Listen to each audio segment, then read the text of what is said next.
Good afternoon, everyone. My name is Bob Rowley. I am the chair, vice chair. Would you quickly go around and introduce everyone? I know that we do this every 3 months and you're like me, forget it every 3 months. Jason Hunter, Mass Hybrid Rock, Workforce Board, Vice Chair of the Senate. Rick Thornton, Tom Baylock.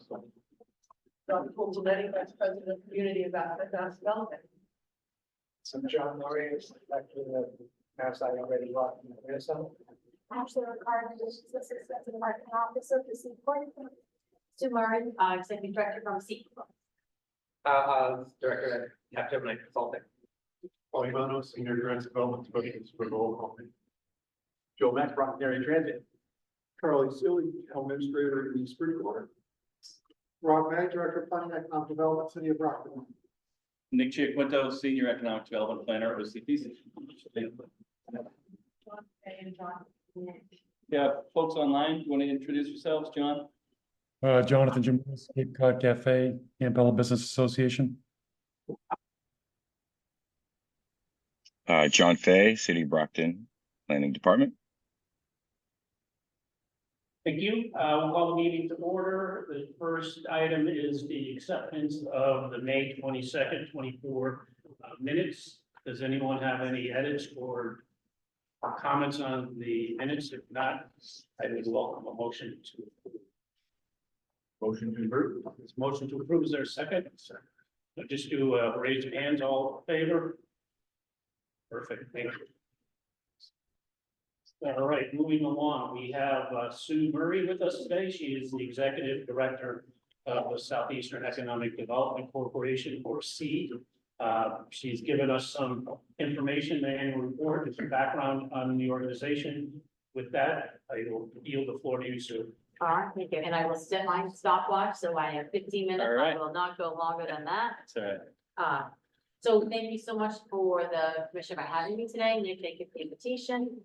It's great to be here and share Steve's story. We have so much to provide, and awareness, I think, is our biggest challenge. So opportunities like this to share what we have to offer you, our constituents, residents, clients, friends, and family. It's always a great opportunity. So I am the Executive Director of SEED. We have a staff of 14 people. Let's go through a couple slides. So what I tried to do was wrap in some photos of some of our projects, because I think a picture speaks a lot more volume than me just rambling on. What we do primarily is we provide free business assistance, which Ashley is now in charge of. She just joined us about a month ago. And that includes training, education, one-on-one training with entrepreneurs or existing business owners, group settings, panels, workshops, whatever we can do to help people either create their own small business, expand an existing business, or maybe help a business that might be struggling with some type of challenge. So these are some of our examples. We've got from $5,000 investments in a little bakery, $200,000 to start a gym for autistic children, a market for fresh flowers and vegetables, daycare, doggy daycare, personal services, restaurants, professional services. Our clients can be anyone, except of course, there's a short list from the SBA that we can't help. We can't help anyone in gambling, anyone related to cannabis, anything of that nature. So for ineligible, there's a list, but if you ever had a question, we could help you with that. Next slide, please. So we've been around for 42 years. We are a small business certified development company from the SBA. We have federal money, we have state money. Our mission is to assist with small business startups, create jobs, enhance the economic footprint of small business owners and underserved individuals. Clients come to us because they've been rejected or declined by a financial institution. So banks have very strict credit lending criteria, credit scores, collateral, underwriting criteria. By design, ours are much more flexible, which allows us to assist people that can't get bank financing. So that is one threshold that someone does need to be declined before we can help them. And that is, that's great because the banks take the people that are credit worthy And through design or through their credit policies, people do get rejected or declined. And we'd like them to say, you know, ABC Bank can't help you right now, maybe in the future. Work with our partners here at Seed, and if they can get you up and running, maybe come to us in a year or two. And we always welcome payoffs, because then when someone pays us off, we take that money, we lend it to someone else. So, it's not, banks typically don't like payoffs because they're used to their portfolio, but I love payoffs because we can recycle the money and get it back out. So we have loan programs, so we'll start with, the 504 program, so this is for, larger projects. So if a business wants to buy a building for them to operate from, they have to occupy 51% of the square footage at least. We can use it for real estate, you can also use it for equipment. So they can buy a building, they can buy equipment, and it can go up to $5.5 million for our piece, but the project can be upwards of $20 million even. The benefit of locking in the maximum 5.5 with Seed is that it's a 25-year fixed rate debenture from the government. So the rates right now are at about 6.4. A bank rate may be in the high 6s or the 7s right now. So the benefit to the borrower or the business owner is that they can lock in for 25 years and at least know that their rate for that piece of the project will stay set. So that can be for real estate or equipment. We have, one example is a carpet machine for a bakery. What? But yeah, the machine was like $2 million. So we split the loan 50% to the bank, 40% to Seed, and that borrower only has to put in 10%. So our loan is, call it $650,000. And it's for a machine that makes carpets, like an English muffin, has the holes on the top. And who knew during COVID there was a carpet shortage? Everyone turned to carpets, I guess, for comfort. And the business went from making, is it directionally correct, maybe 1,000 carpets a day with their old machinery. The new one they were at 10,000 carpets a day. So Trader Joe's stopped him again, Stop and Shop backed him again, and their piece of that was locked in for 25 years for a rate very low, below bank rate. So think about that for real estate or for equipment. The next program that we offer, we call it a small, back up to the, yeah, there we go, small loan program. So this is really flexible. It's more flexible than the 504. This is money Seed has through grant funding. So our sources for funding are the federal government, Commonwealth of Massachusetts, state of Rhode Island, and with this money, we can lend up to $350,000. So for smaller projects, but if someone's buying a smaller piece of real estate, it looks very similar to the 504, but we'll fix the rate for 10 years. And right now, our 10-year fixed rate is 10%. I'm sorry, 10-year. Our 20, the loan is 20 years. The rate is fixed for 10. And we're at 6% fixed for 10 years. The 504 is 6.4% for 25 years. So depending on how long someone wants to fix the rate, they're going to sell the building, keep the building, we can help decide which program is really better for them, and depending on how much they need, of course. So we're all 10% down for either one of those programs. Real estate, equipment, small one, we can roll in some working capital or some capital improvements. If they buy a building that needs a little renovation, we can roll that in. Our fees are lower than the 504, and this program is a one close. So if anyone who works for a bank in here, I don't think it was that they did. But for a 504, it's 2 closings, a few months apart. For the small loan, we go to the closing table with the bank, and it's one and done. So the banks don't like that. Then our next program is called the SBA microloan program. This is where Seed is considered an intermediary for the SBA, that's Small Business Administration, for anyone not familiar with that term. And we lend up to $50,000 in this program, and it's extremely flexible. We can give someone, if they needed a small business owner, $50,000 and call it working capital. Banks don't like that because they like to have a use of funds that they can put a finger on, they can take collateral. This is a very flexible program where it can be used for virtually anything. And then Fast Track is just a subset of the microloan program, and that's up to $25,000. Myself and my senior lender can sign on those deals without going to loan committee. So all of our other programs, we do a nice credit memorandum, a write-up with all the financial analysis and the description of the deal, and we send it out to a loan committee. But up to $25,000, my lender and I can approve those in-house. So that's a little faster. So our loan programs, we'd like to work in partnership with a bank. We are encouraged by all of our grant sources to create private leverage. So if seeds in for say 300,000, we'd love the bank to be in for 600,000, or at least dollar for dollar with us, but any additional leverage over 1-to-1 is always a benefit, because the government sees their money as turning more dollars into the private sector on behalf of their money. So we do measure that, we measure leverage, we like to work with banks. And that helps the banks too, where they might get a deal where they would say no, but if we come in for half the deal, they'll say, all right, I like that at 50% loan to value, I didn't like it at 70 or 80, but they'll do it at 50, and that helps them with their lending. They can be more flexible because they're in for a smaller amount, and C takes all the risk. So someone with a bank with a mortgage at 50% isn't gonna lose a penny on that deal. We come in up to 90%, and we're the ones with our funds at risk.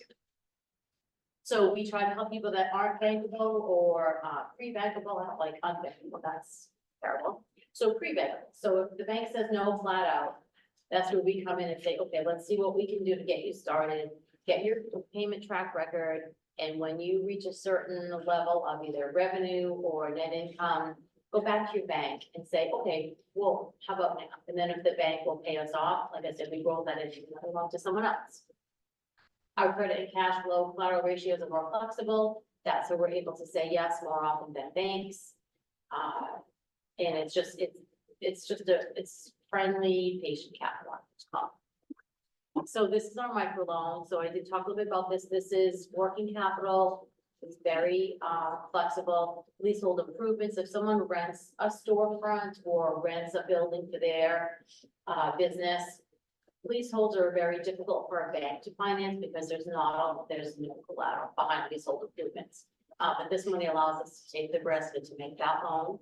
Small machinery and equipment, we don't always have to use 504. We can use this for small machinery and equipment. Furniture, inventory, and some people have gone to hard money lenders out of desperation or because they didn't know better. We are able to refinance some high interest debt too and get them on a more palatable payment program. I wish that industry was regulated. It's not, and we see people with the equivalent of a payday loan and it's a business loan, and they don't give you the APR because they're not required from a regulatory perspective. We had one small business, a restaurant. I think it was, I won't say the name, but it was a payment system that offers a loan, and they took a monthly payment, a percentage on top of the fixed payment every day out of his checking account. And they even took their fee based on the sales tax and any tip that the customer would give. They were taking a percentage of that as well as the daily payment. If we turn that loan into what would have been paid off in maybe 18 months, we gave 7 years. The rate went from effectively 40% interest down to 6%. Happy, then I could sleep at night. So that is a good use of our money. Nothing has a prepayment penalty. Like I said, we welcome prepayments, and this program will do startup businesses, which is very, very difficult if you're trying to start your own business and you need to find financing. So we do consider startups. In COVID, we did the most startups we've ever done in 1 year. I think in 2021, we did 19 startups. So that's just, we love that. We go down to 600 for a FICO score. So if anyone is involved in underwriting of any type, 600 is, that's going to hard money. Get most people before they do that. If you just declare bankruptcy, if it's been 5 years or more, that's okay. We can help you for that too. For a loan with no collateral, we do look for a 680 score. That's a little bit higher. But that's, a startup with no collateral whatsoever. That's the riskiest deal we do. Global cash flow, we'll consider secondary income from a household member or a second signer. Doesn't have to be a relative. And that is different from banks too. Banks don't like to do that because they like a business to support the loan without any help from other income. But we know that when you're starting up, you have to have other income because you will never make enough money on a startup to pay yourself, your living expenses, and the loan back. It's just rare, never seen. The collateral will take equity mortgage on someone's home if they have one. We don't care if there's equity or not. It's more like the willingness of someone to pledge their home. They're telling us that they promised to pay because they made a promise and they will pay. We've never foreclosed on anyone's home. If we do have to charge off the loan, we have had to charge some off, but we just sit patiently, and then when they go to refinance or sell their home, we got paid off on 11 years later. So we'll be patient with that. We take business assets, when they're available, and then we will do up to 10,000 with. If someone needs more than 10,000, they don't own a home, they don't have collateral, we have the option to add an SBA, Small Business Administration, 7(a) guarantee. So that means if the borrower doesn't pay us back, up to 150,000, SBA will pay us back 85%. Over 150, up to 350, they'll pay us 75% back. So we've been very successful with the 7(a) program too. We've done probably $2 million in that space where those loans would have no chance. So we like that too. Just a couple of examples. So our microloan money at work, $10,000 to a guy starting an auto detail business. There's no collateral there. You get declined, I think, by 3 individuals, 3 banks. But 10,000 to start a business all day. That's great. It's a great deal for us. Next one down, 20,000. She was also a startup. I believe she did have a home. And she was a startup too. She was a nurse practitioner and had a few children and came up with some nutritious snacks for new mothers. So we're happy about that too. So 2 very small deals with a big impact for the 2 people that own the business.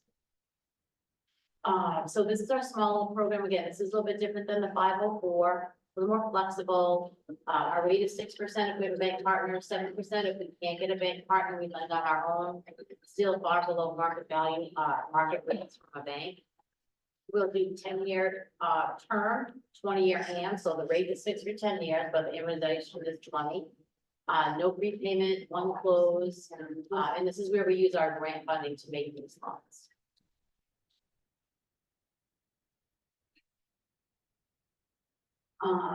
So these are a couple of examples. So Pine Hills and Plymouth. If anyone likes candy, go here. This is a chocolate shop that also sells gelato. It's right across from the open space in Pine Hills where there's a beer garden in the summer and the fall. And right across the street, they now have a chocolate shop. And this was a startup. They couldn't get financing from anyone. One of the mother, it's a couple, but the mother grew up in Belgium, I believe, and was a chocolatier, say that, there. She came here, wanted to start a chocolate shop. No one would look twice at them. So the husband and wife, 2 professionals, got the loan. The mom makes the candy. They help. They have an office in the back. They work their full-time jobs from the office to the candy store, how they do it every day. And then when it's busy, they help make chocolate. The mom is going to town up there, and they're doing amazing. So that's a startup. No bank would touch that. So 250,000, that's a big deal, but we got that 7(a) guarantee on that. And then the second one down is an example of real estate. So this was a licensed social worker practitioner that wanted to buy a condo. She'd been renting the space, and when we financed the project with Rockland Trust, her mortgage payments between the first and second mortgage were 70% of her rent payment. So why not do that all day long, but help her build generational wealth, and she can pass that down, or she can sell it when she sells her practice something. So those are just some nice examples of that project at work on that program. Here's the 504. So this is our largest project. Like I said, 5.5 million for this. The business has to own 51% or occupy. We can do debt refi on this. So if someone is in at a higher rate, this is a new option from the SBA that they will allow debt refi. So, or you could debt refi, or you could take cash out. So if a manufacturer or a distributor has a lot of equity in their building and they want to buy a new building, they want to take equity out. But now that's allowed under the SBA program. So this is always done with the bank. The bank does 50% typically, C does 40%, and the borrower has to put in 10%. So if you're buying a building for $1 million, if you don't go with this program, the Standard Bank, they're probably going to look at 25% down maybe. So $250,000 down payment versus with this program, $100,000 down payment. So we like the business to retain their liquidity, cover whatever unexpected expenses might come up, and they can get in a great product with a great flow or fixed rate for a fraction of the down payment. And these can go 10, 20, or 25 years, depending on the need of the business. Equipment is usually 10 years. The carpet machine was 10 years. So you can understand this. Yep. So here's a Sorrel Bar and Grill in Abington. So again, they purchased their building that they had been in, $1.2 million. I don't have the bank name on there, but again, 10% down. The mortgage payments, first and second mortgage were lower than their rent all day long. Great idea for the business. That makes me want some oysters for dinner, so let's see. So that's it on the programs. There's a one-page summary in some of the annual reports. We didn't have enough copies, but Nick is gonna send them electronically. So if you have any questions, our website is in the annual report, our contact information. This is just a little bit about Seed. So 2019, pre-pandemic, our total new loan volume, around $2 million total between all of our programs, not the 504, the small ones and the micros. We go down to maybe $1 million in 2020, so COVID hits, oh boy, that was a bad year. But then 2021, PPP is flush with cash, the banks aren't lending. So we're really counter-cyclical. When the banks tighten, people come to Seed. So they still want to do deposit relationships with businesses. They don't want to make the loan. In COVID, the government was very generous with us. We got probably $8 million in grant funding, which is my favorite. I'll pay it back. So that money came in and went right out. Demand was crazy. So for, I think it's 4.8. 2022, a little bit of a slowdown, but still far $1 million ahead of where we had been pre-pandemic. 23 looks like maybe 4.6. I can't really read that far. So 23, another solid year. This year, 2024, our year end is September 30, so we're rolling into year end right now. We're over $7 million this year. So crazy. And what that really speaks to is that the demand, the need is there for our money, and the banks are willing, able, or they're shifting their focus maybe to preserving liquidity. They're being a little bit more selective. Some have only lent to existing customers, not taking on new. And thank goodness Seed has been fortunate enough to receive more grant funding, and we're able to meet the demand right now. So 7 million is just unheard of. Our small loans pre-pandemic were at 9.7 million. So some payoffs. We slowly roll up to 15.2 in 2023. Last check before I left, with our closings that we have scheduled for September, we're going to be at $22 million in small loans. So that is $22 million out on the street. It's on Main Street. It's in an industrial park. It's a sole practitioner maybe that went out and bought a storefront or a little office. We had a diner that they had been renting their space on Main Street in Taunton. We go there all the time. So she was ready to buy the building. Now she owns the building. So now the wine bar next door, she's friends with the woman that owns the diner. She wants to buy her building. It's average loans of 100,000 or less.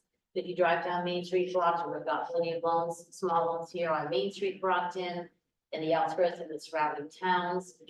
So for me, or for the Seed staff, our growth and our success is measured by how many businesses we can help. So that's $22 million out on the street that those people needed the money to meet their goals and objectives for their business, or to grow their business, or start one. They didn't have anywhere else to turn, and Seed was fortunate enough to have the money. So that's a great story for us. That's why we do what we do. In our women-owned business, 48% of our clients are women-owned, which is great. Next slide. So technical assistance. So Ashley is our new manager for our technical assistance program. And what that is that pre-training and education in a group setting, a one-on-one setting, so where we join panels, workshops, we'll come out and meet with your teams. We can meet with any groups of bankers or chambers of commerce. We're members of 18 chambers of commerce, and we provide free resources and free consulting and business assistance, where we'll write a business plan with someone. We'll look at their projections and say, oh, the industry averages are here, you're way up here, or you're a little low. We also help people when they're negotiating to buy a business. We've been able to save a few business purchasers tens of thousands of dollars because the seller is asking a pie in the sky price. We have the resources for what a business should sell for. And we've had some people get the sellers to come down on their prices, and we were able to make it happen. So that's all never any cost. And as you can see, pre-pandemic, the numbers have almost tripled for the people reaching out for assistance. So entrepreneurship, growing a business, maybe going from a sole proprietor, they want to incorporate, get some employees, they want to buy a building, they need help on that. Our staff has been very, very busy, and we've added, 3 FTEs since 2019 to help us, meet all the needs of people looking for assistance. And that's it. Did I go over? 22 minutes, sorry. I will Close enough. stay. But if anyone has any questions, we just love sharing our story. We're waiting on some grants right now, so we're waiting on a $3 million grant from the EDA.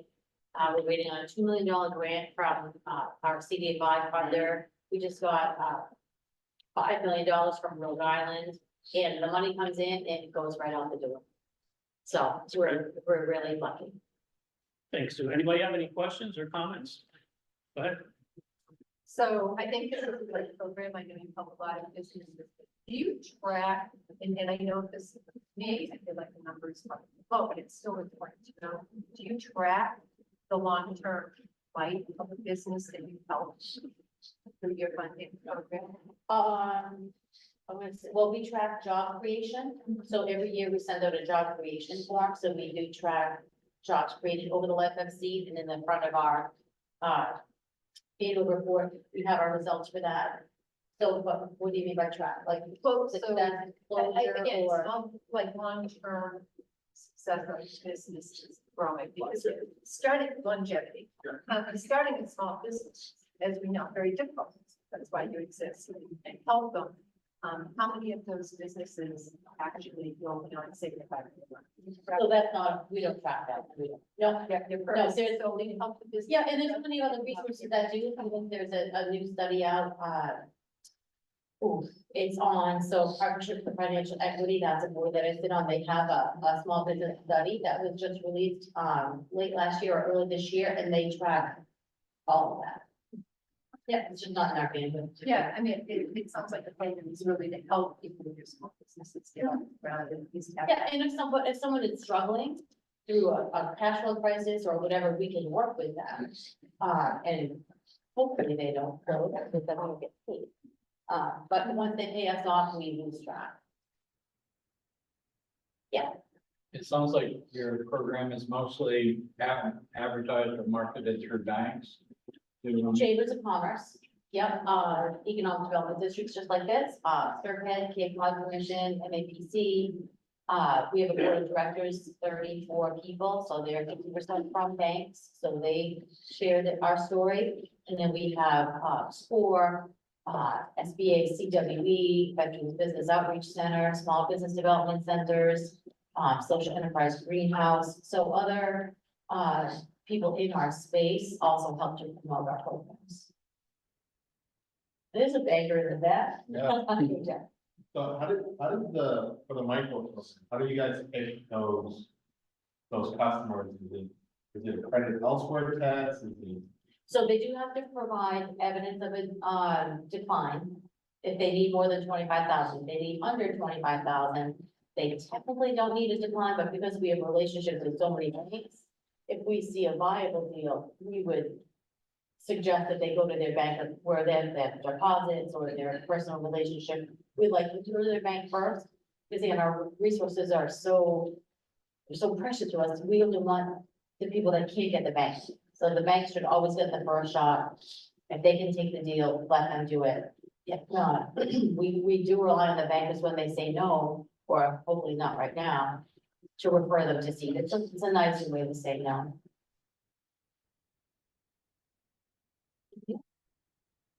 Thank you. Well, We had a couple of people that came after we started, just for the minutes, if you just introduce yourself. With Charnel. Video. Coach Cardinal, Northeast State. Alicia Fitzliano Perry, town of Pembroke, and I'm a business owner of the Lauren Concepts Design Build. I'm Laura Buckley, Deputy Executive Director at Mass Fire, South Shore, Jersey communities along Route 3 border. Deputy and we want to see this.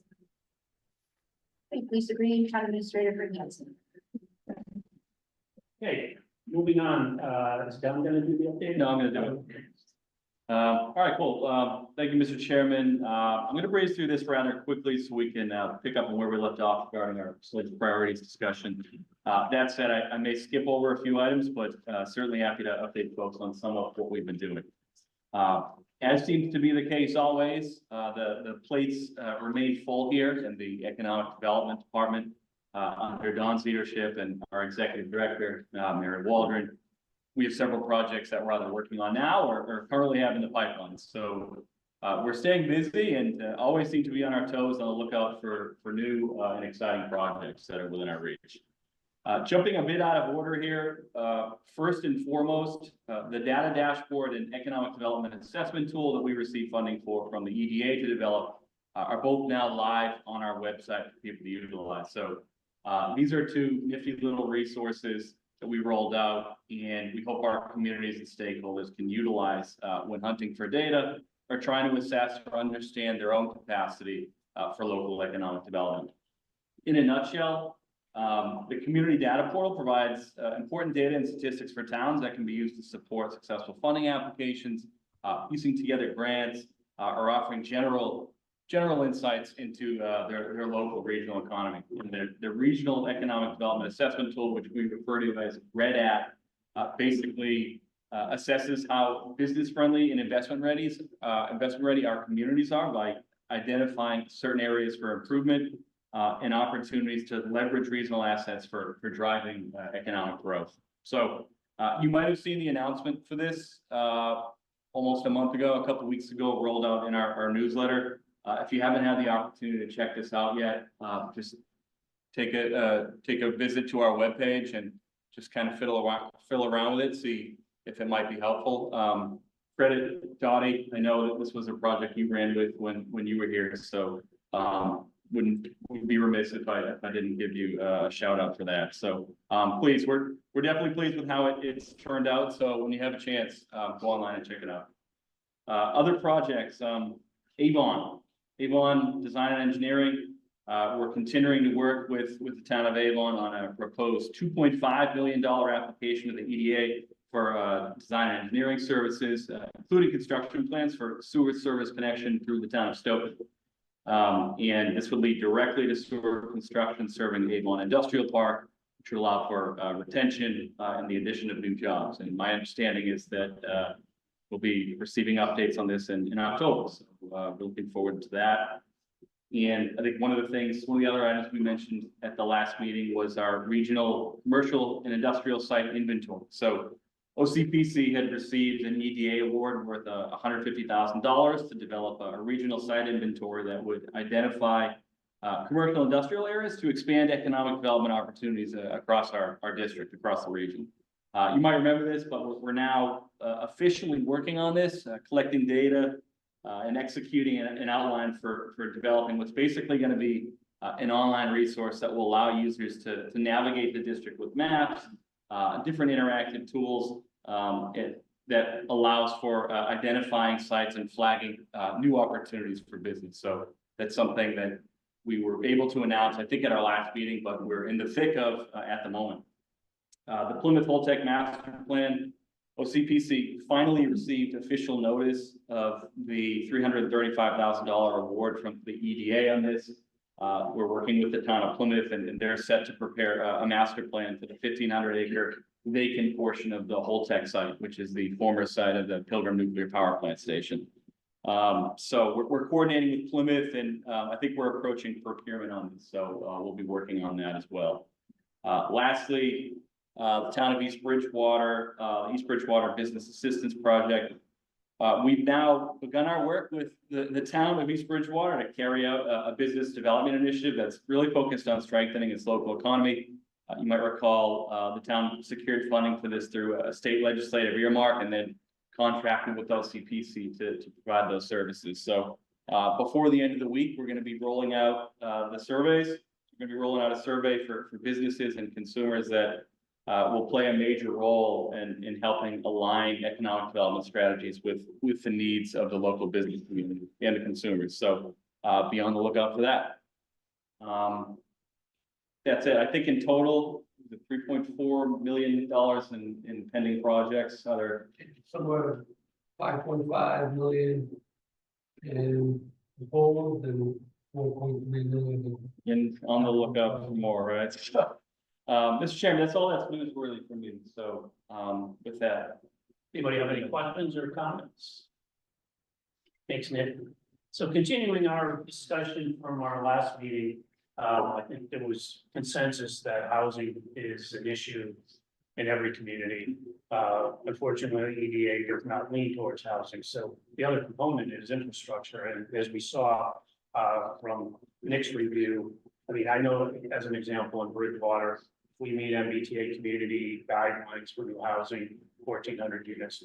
We don't have enough water and sewer capacity to serve those 1,400 units of housing. So they're building on the regional water study that OCPC has ongoing now, but also I think continuing the conversation on how infrastructure improvements can be on a regional basis or in each community is something that, as we look at the new 5-year plan, we might want to focus on in terms of chasing those funds. So with that, I mean, I'll open it up to those people, particularly if you're representing a community, some that don't have any existing infrastructure at all. But as we're hearing here, in order for an industrial park either to expand or retain, having sufficient capacity is going to be critical moving forward. Personally, I'm a proponent of regionalism because I think infrastructure is so expensive that it's really difficult to do. That's one off now.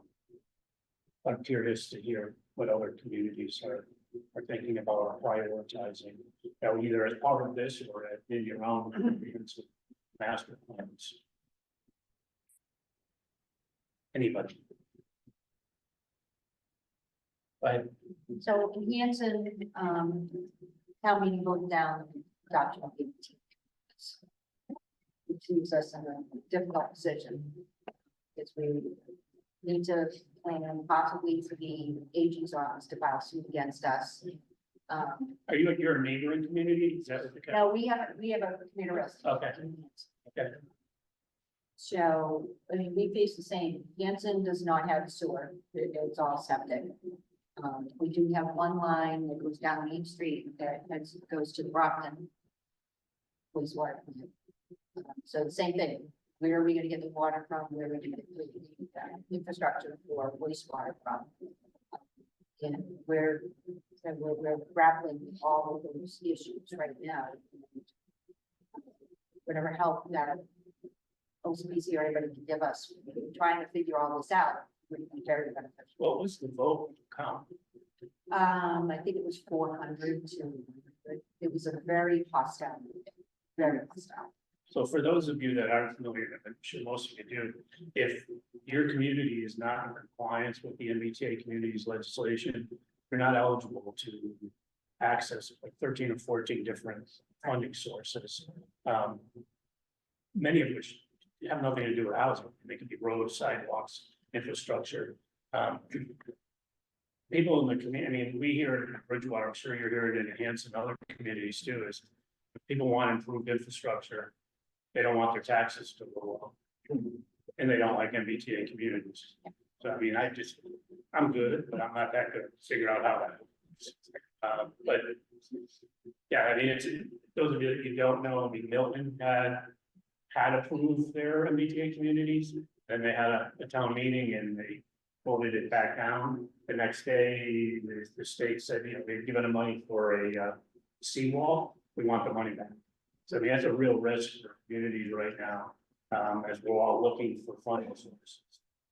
Yeah, and I think there's a lot of misinformation out there with MBTA communities because so it says you have to create on paper X number of units of housing. It doesn't require that you build that number of units of housing. And, you know, admittedly, I think the state didn't anticipate some of the pushback they're going to get and some of the concerns with infrastructure, but they're starting to make money available for infrastructure to support housing. So I'm curious as to what other communities are thinking about. Any other communities here that are Avon's MBTA communities? No, Avon is not. It's not. Oddly. And We adopted our zone, we're an adjacent community and adopted the zoning at Baytown. Charlie, what's East Bridgewater? I expect there'll be a vote in early October on the seventh. I think there's a fair chance that, I don't know if it'll be as lopsided as Hanson, but certainly, material chunks will be voted down. We'll see what happens. And are you an adjacent community or? Jason, I mean, we're surrounded. Yeah. That Bridgewater and Brockton and Hanson and within all the stations, we don't. So as an adjacent community, if it's voted down, you have another year, right? No, No? December 24th. 3 months. Remember, we had, I think we were the first in the region to pass it. Because I pushed it, I was the chair of the planning board at the time, and I pushed it through before, I didn't listen to legal. And said, no, we're gonna get this done now, I'm not waiting and kicking it down the can, like, till people got upset about it. And we have had, some people wanted to, do a residence petition to get it back on our warrant for our fall town meeting to get it removed, because we passed it over a year ago. But we changed the zone that was already wasn't allowed use for there. It just was by special permit. Now it's by right. So hopefully it doesn't come back up. It didn't make it onto the warrant. We canceled the fall town meeting. But we're trying to follow, we have a new master plan, so we're trying, which addressed a lot of zoning issues and trying to push that, you guys wanted these zoning changes, and this falls into those guidelines that you're asking for and trying to make everybody happy about it. But again, like you said, it's not about having to build that, and I think sometimes people are looking at it that way. It's just a zoning overlay, and that it's a potential that somebody could come in and build something, but it's not that you're gonna knock down every house and automatically build that, and that's where I think people are getting. Your first statement made me roll my eyes, when you said to build, X amount of, new properties and housing units, because that's what you're looking at, but if you overlay an area where they could be built, what are the chances that, every person is going to say, I'm gonna tear down my shopping center and I'm gonna tear down my house and put in 15 units per acre? And then you still have to fit, can you you don't have public sewer, can we perk test that? Do we need to ask for OC to get a grant to try to get more funding so we can build a new well in town? Oh wait, we're already building 3 new wells in Pembroke. Or have one enlarging and one we're perking. So, trying to just phase it differently to the public and where they can look at it in a positive and don't put out the negative immediately. Like your first statement was the negative that I feel like I've been fighting against for 3 years. Yeah, I think that, it's created a lot of community engagement, but it's created a lot of hostility in community engagement. People are nasty at town meetings, on that subject, and just. And again, we're not gonna spend a lot of time on housing, but just people that don't acknowledge there's a housing crisis, which. They don't have their kids in their basement, I guess. We're moving out of state because they can't afford to live here. What is the, for the towns that are having issues, kind of, what are the residents kind of uproar? Illegal migrants. We're gonna build the house tomorrow. We're gonna end up with that number of units with 8 people in each of the units, and that will happen tomorrow. That's what I get on Facebook. I was gonna say, we feel like that Facebook down when this started. Got a lot. So the issue with MTA community grants, it's now become unhoused and migrant issue. Yes, they will connect all the docks, even if they really can't connect all the docks. For instance, we have 2 brownfields in East Bridgewater. We're talking about doing cleanup of those brownfields. Whoops, the day after we finish the cleanup, we will have 100 units of housing on those brownfields, and they will all be migrants with 8 people per unit. So I have people who would rather us not clean up the brownfields because they're used to having the brownfields next door instead of having just housing. I just want to say, as Brockton will have its, compliance in, December 24th from Hell or High Water. We've had over 2 years of public meetings, building support for this. We have a new form-based code that we're rolling out for downtown Troutbrook and the Campbell neighborhoods, which can then spread out into other areas, especially Montello, where we're doing a new master plan for that. I think we're kind of fortunate because everybody's concerned about accessory dwelling units and nobody's paying attention to this. All the hate's going there. Chris, We don't even know about I these. see your hand raised too. Yeah. Thanks, Nick. First, I just wanted to say a couple positive things about Sue Murray and Seed Corporation. If you haven't heard of them, please look into their services. It's very helpful for economic development. I think you heard nationally, there's more startup businesses registered this year than any time in the history of the United States. So a lot of small businesses need help, and Sue has done a phenomenal job at Seed, having served on her board. Second, the vast majority of communities, a very large majority of communities that are required to pass this already have. We have, for housing, that is, along the rail. We have the Secretary of Transportation coming on October 17th. She's going to talk about that, Monica Tibbetts-Butt. But she will talk about some of what you're talking about today in terms of rail and transit along the rail line and the compliance. The compliance is very encouraging. I mean, the many communities have passed and approved these acreages to be put aside for multifamily housing. One of the communities is Needham. Needham has a model that they were completely opposed to this, and now they've approved their plan. I would suggest that we bring someone in from that group. They have created a coalition of businesses and intelligent folks talking about data-driven realities in Massachusetts, and the fact that this is not affordable housing. This is housing that is available along the rail lines in order to provide workers for emerging industries. And there's a lot at stake here if we do not add housing. I've gone through their entire slide deck. It's very informative, information rich, and quite frankly, you have to ignore a lot of the naysayers and the NIMBYs, or we will never move this state forward, and we will find ourselves at a competitive disadvantage that will risk our future economically in the state. So I can pass along those slides to you, Nick, and to the group. I think this group in particular will get a lot of value out of their slide deck that they presented in terms of, again, data-rich information around this being essential that housing be allowed to be developed along the rail. Again, it's more good news than bad news. Most communities have passed it and are planning on passing it. So the minority are going to be made an example of, and Milton is number one, as was referenced. And that's all I have for now, but we have the state treasurer coming in September as well, and she has a few things to say about housing and economic development as well. So thank you. Thanks, Chris. OCPC is also working on getting some materials out front about housing information, including MBTA communities and also the new ADU bill. I will not pretend to be the housing expert in the department, but my colleague Jason is hard at work getting educational materials together to help those communities that are either struggling or maybe have already adopted, but are now, like you said, like there's a little bit of pushback because they're seeing a little bit of the stir going on in other communities. So we are very engaged and aware of the concerns moving forward.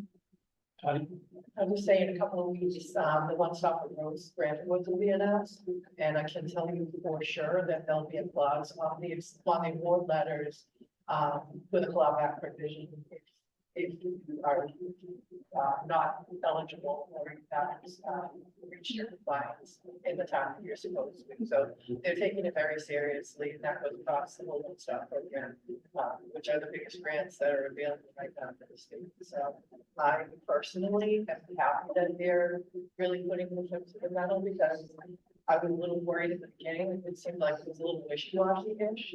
And then so if people don't know I'm elected in my town, and I'm going to go out and advocate for this for the town, and then the state doesn't back you up on it.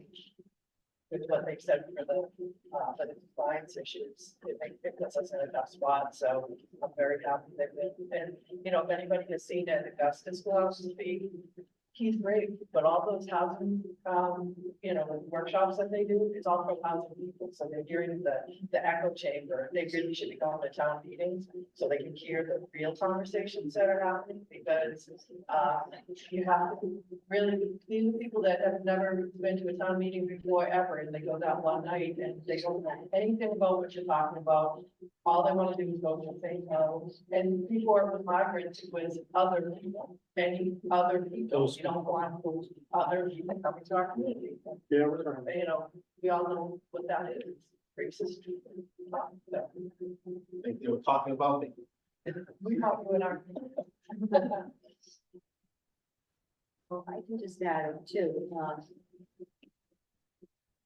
the atmosphere in the town meeting that we had regarding this one subject.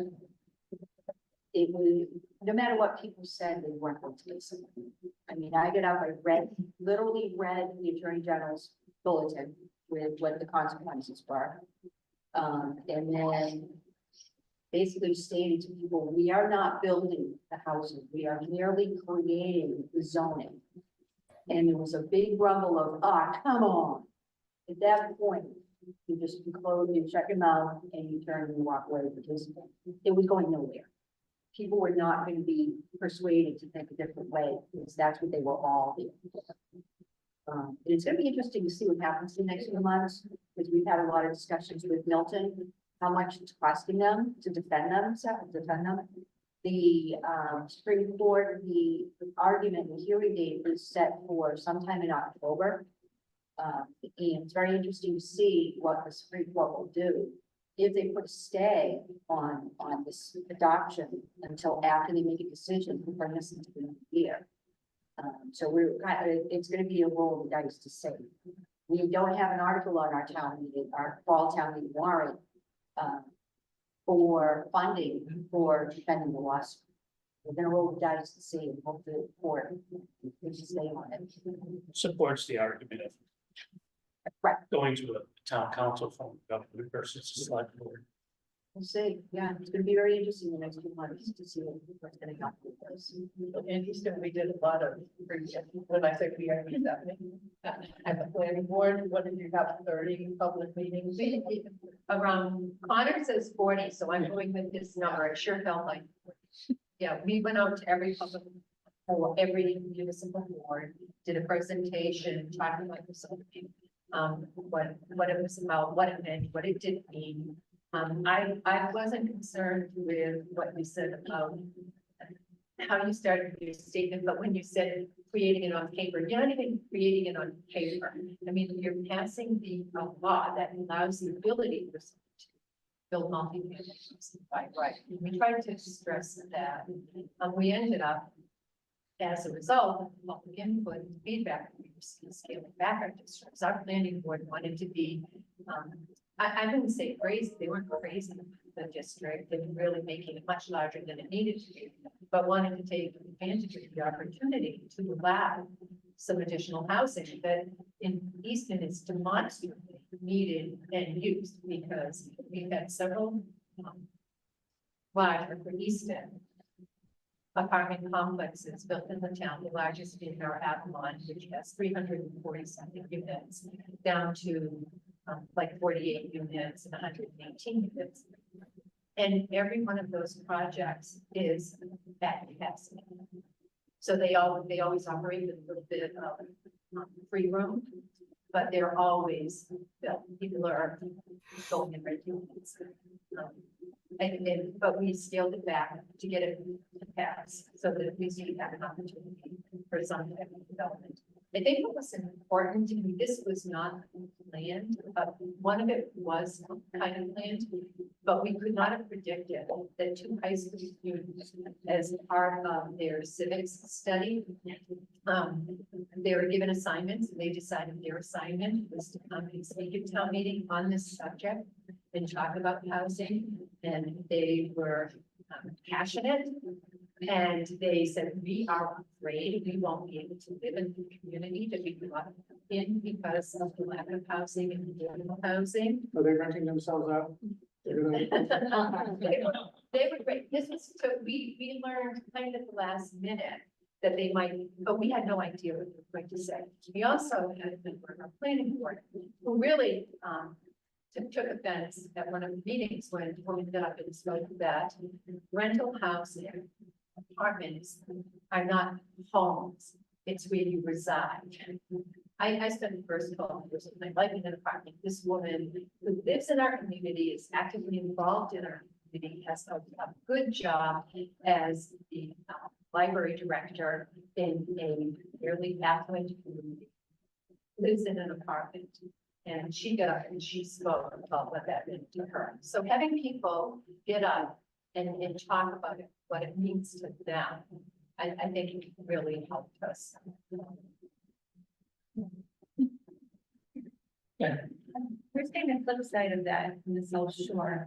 And this part of the equation hasn't really been discussed in great detail, but many of the South Shore communities have lost the ability for young residents like those two high school students to boomerang, they can't come back. So that's getting in those in passive situation. The average median income and sheltering costs. We've known that for a while. Problem is now we're losing an entire band of our workforce that can't retain any sheltering in the vicinity. So how do we keep businesses on Main Street and industrial parks supplied with a healthy workforce for decades to come, and people can't afford to live in the area? And in the market, it's not just the workforce, it's the market for the businesses. But there's a ripple effect here that's more substantial that's being discussed. We don't have any figures on that yet, community by community, but we see it happening. We have a business that's been around over 100 years. Mom and pop shop, but they employ about 50 people. They're losing the ability to get contracts because they don't have the workforce. They can earn $18, $19, $20 an hour and stay in that. That'll get worse, and that's, we're not an isolated area, the North Shore is facing that. That contribution is to come to the table and this conversation. Okay, so a lot to think about. It's 1 o'clock. I don't know if we made any progress in terms of identifying our goals for the next 5-year plan, but, I had one, not on this subject, just some other subject where I know we're facing this and it's worrisome, is Stop and Shop closures. Because ours is, we have a small one that's gonna close in the center of Pembroke. And like we have 60-unit apartment structure going in across the street from it, and it's like, we're gonna have this empty building, and we're being told that Stop and Shop isn't going to release their leases on any property that they're going out from.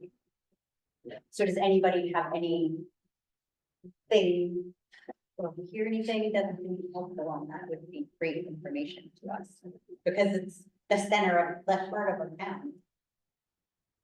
market basket. We have the same problem up in Montello. We're currently doing a master plan for that area. And one of the objectives of the plan, or the recommendations, is to create an urban renewal district up there, because if there were a friendly taking with the landlord, because they just have a lease, Stop and Shop the lease. If there's a friendly taking, it clears it voids the lease. If worse comes to worse. We're being told like the management company or the people that own it are, if Stop and Shop's still paying the lease, like they Right. don't care. So they don't care if the building sits empty in the center of their town for the next 15 years, like it doesn't bother them any, they're getting paid. Anybody here? Let us know. Yeah, the next one. It's a December meeting. I can tell you the date. December. Yeah, second or third week of December, let me pop it up for here. That's only a few months away, that's crazy. December 4th, that is correct. That's the next meeting, noon as always, with lunch. That'll be the last meeting of the year. Until 2025. Thanks, everyone. Just need a motion to adjourn. For a second. All in favor? Thanks. I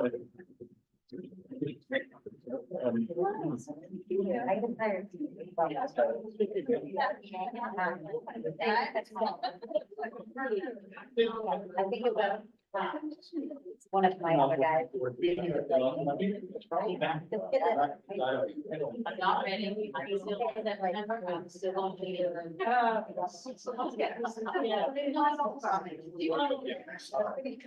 Just start. President.